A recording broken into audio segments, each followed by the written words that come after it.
Hey YouTube, this is video 3 in our Retire at 62 Risk series, and today we're talking about inflation.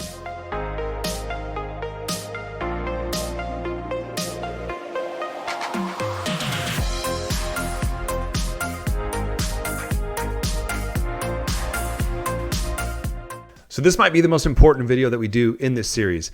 And the reason that it might be the most important is because of what's going on in our economy right now with record high inflation. And we're going to talk about that in a second. But first, if you have not already watched video 1 and video 2, you're going to be lacking context for this third video in the series. So go back, start at video 1 and work your way through. I'll very quickly kind of give you the base case that we're looking at so that you can understand the numbers going forward. But if you haven't seen those first 2 videos, you got to start there.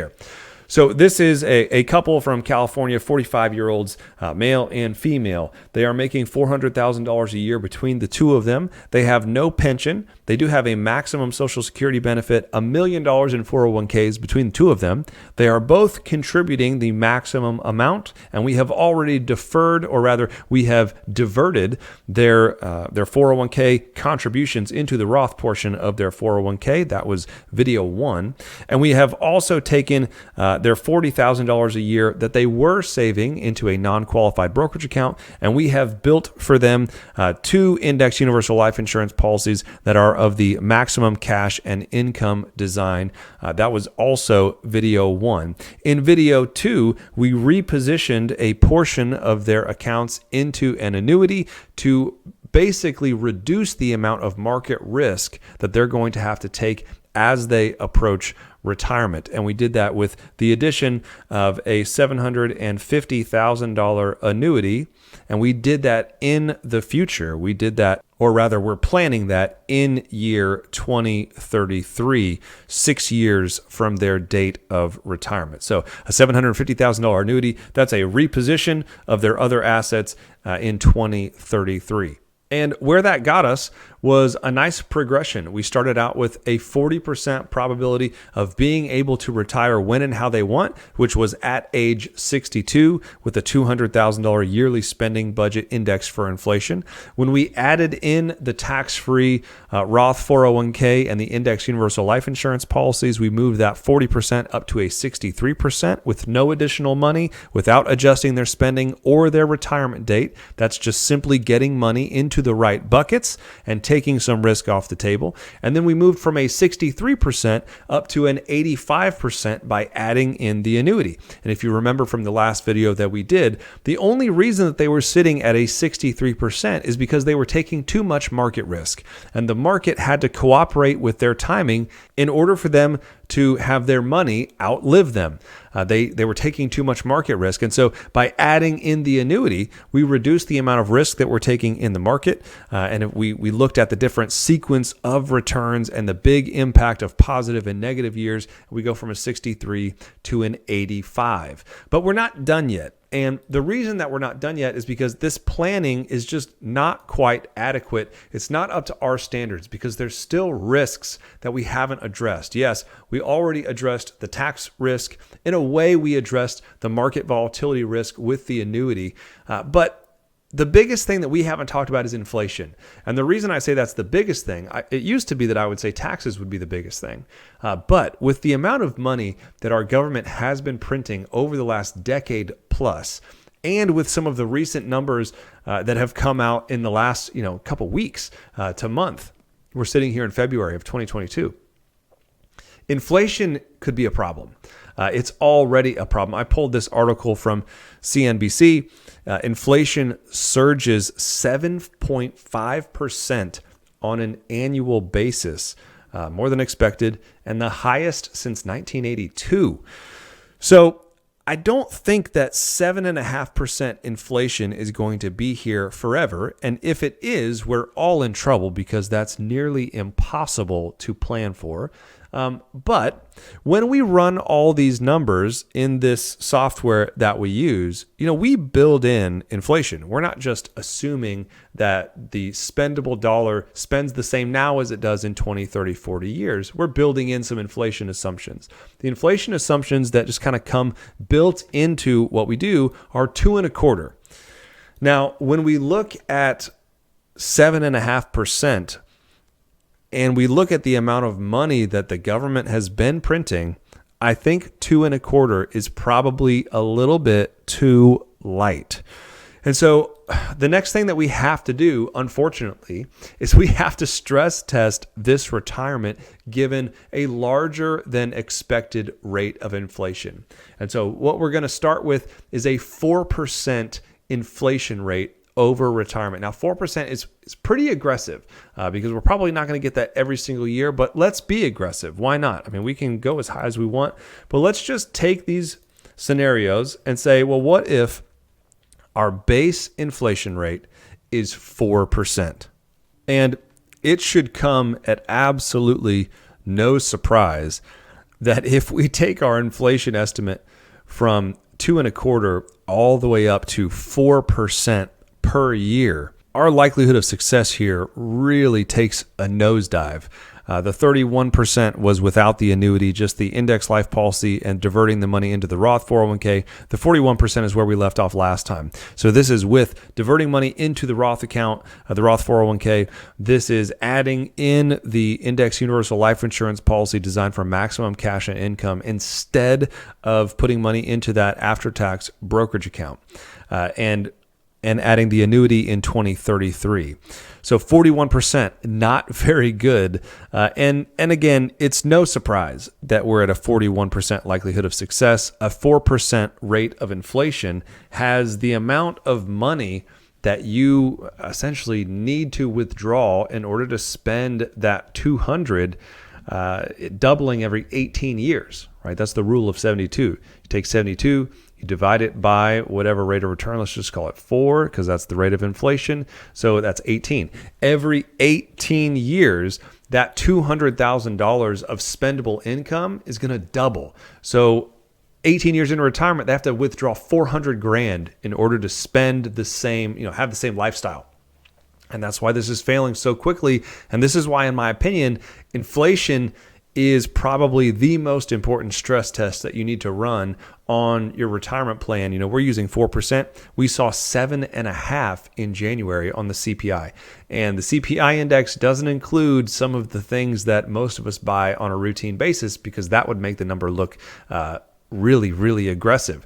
So that's why I say this needs to be done. So what can we do about this? That's really the question. We've already added in some vehicles to help from a market risk standpoint, from a tax standpoint. But, what can help from an inflation standpoint? Because we don't want to just take more risk. We already talked about how, taking more risk wasn't actually helping us. In fact, we had to take less risk in order to increase our probability of success so that we can get out of that market timing scenario. And so what we're going to do in this scenario, in order to just help solve this problem, I'm not sure that we can solve it fully because an inflation, that two becoming 4 compounded annually is just a beast that's difficult to tame. So what we are going to try to do, though, is we're going to go back to those indexed universal life insurance policies. And in the first iterations of those indexed life insurance policies, we essentially were taking a tax-free stream of income, and it was level for all of retirement. So whatever it started at, it was around $43,000 a year. It remained $43,000 a year for the life of the contract. We went back to those policies, and we increased the income every single year by the 4% rate of inflation, which means that income had to start quite a bit lower, but it does keep pace with inflation. And let me show you what that ended up doing. And when we inflate the index universal life insurance income at 4% per year, starting at a lower value, we go from a 41% disaster due to inflation back up to an acceptable 76% probability of success. And I'll show you exactly what we're talking about here. So in the previous example, our IUL was generating $42,000 a year for him and $43,000 a year for her. We've zeroed those out to $1. And instead, we've added index universal life insurance policies that are inflation adjusted, a 4% increase per year. And we had to drop the starting amount to $24,500 for him and $25,800 for her. But again, indexed for inflation for life.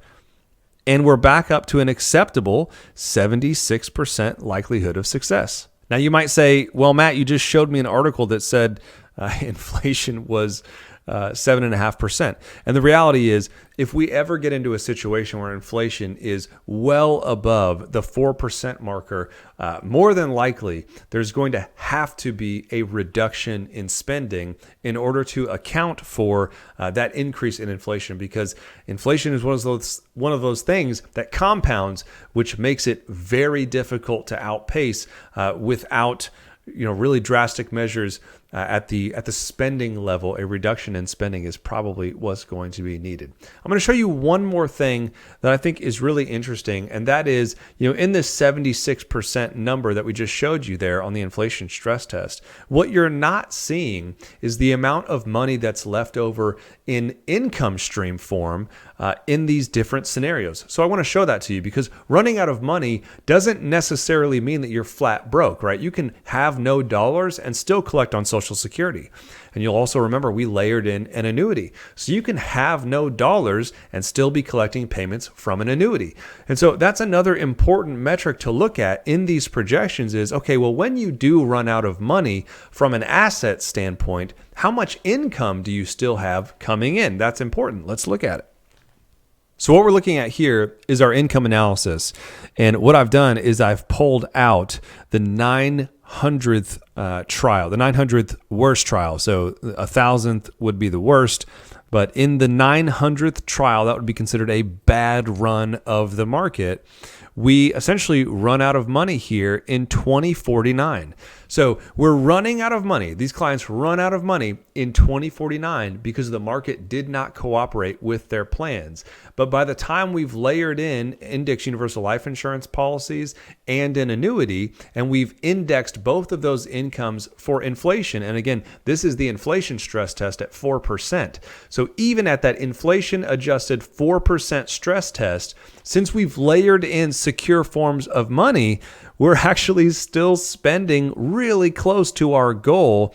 The shortfall, so running out of money, we still are essentially spending, what is that, $428,000 minus 70? These clients are still spending $358,000 in 2050 from their secure income and Social Security, even though they've ran out of money, and I'm doing that in air quotes. They've ran out of money in 2050 because their portfolio is worth zero because the stock market did not cooperate with their plans.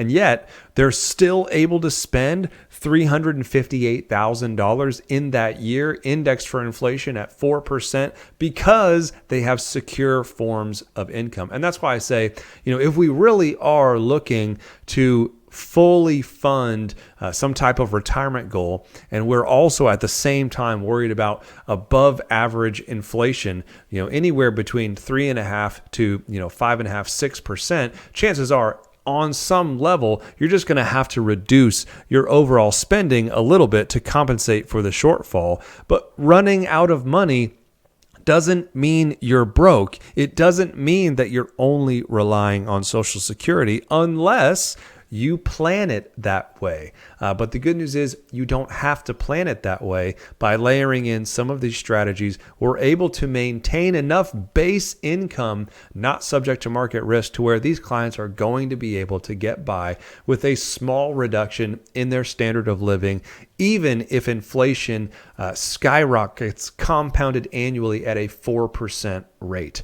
And because of those things, we're really happy with how this plan turned out. So if you haven't seen some of these stress tests, the tax stress test, the inflation stress test, or if you haven't seen how fluctuations in the market can have a negative impact on your retirement, just simply based on when you experience negative returns and the timing of those returns, then you absolutely need to do that. And so you can do that by going to our website, leveragewm.com/contact-us. There's a bunch of places there to either ask us a question, book a discovery call, all kinds of different things.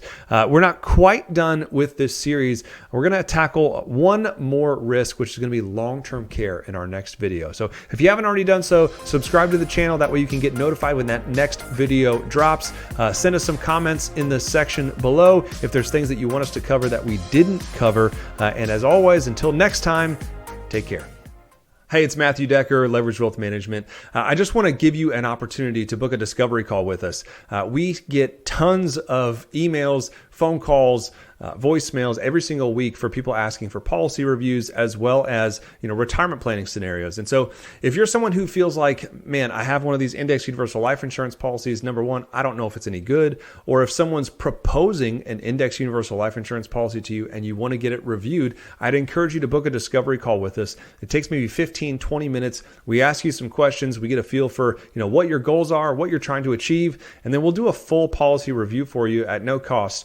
And so you can book a discovery call with us there. And at the same time, if you're one of those people that wants to kind of get on the ball as it relates to retirement planning, and you want to go through an entire holistic retirement plan, get your point A, your point B, and figure out the best, most efficient way to retire when and how you want, you can also book a discovery call for that as well, although that process is a little bit more time intensive on your side. But I just wanted to offer that up to you only because we have limited time and limited availability. But if you're one of those people that's serious about their finances, you're serious about figuring this thing out, then I'd encourage you to book a discovery call, and we can't wait to talk to you.